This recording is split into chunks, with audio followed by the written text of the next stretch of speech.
flotte gigantesque de 2000 navires avec l'ancien empereur à son bord a donc quitté les côtes de l'Afrique de l'Ouest et a disparu à l'horizon, pour ne jamais revenir. Alors que sont-ils devenus?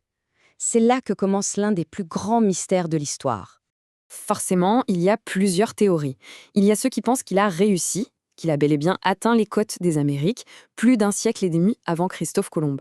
Il y a les autres, plus pragmatiques, qui pensent que la flotte a tout simplement fait naufrage. Et puis, il y a une troisième hypothèse, il aurait pu débarquer sur une terre inconnue, une île ou un continent, mais sans jamais avoir pu repartir. Au fond, peu importe ce qui s'est réellement passé. Ce qui reste, ce qui est certain, c'est son choix.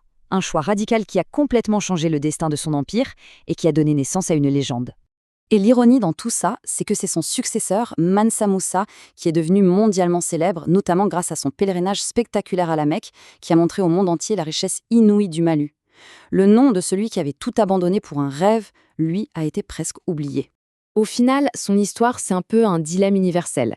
La sécurité du pouvoir et de la richesse face à l'appel de l'aventure et de l'inconnu. Il a fait le choix le plus extrême qui soit, échanger un empire en or contre un horizon de mystère. On ne saura sans doute jamais ce qu'il est advenu de l'empereur Aboubakari II et de sa flotte colossale, mais son histoire nous laisse avec cette question, une question vertigineuse qui continue de résonner à travers les siècles. Ce qu'il a fait, était-ce un acte de pure folie ou le geste d'un visionnaire hors du commun? La réponse, qui sait, se trouve peut-être encore quelque part, au-delà de l'horizon.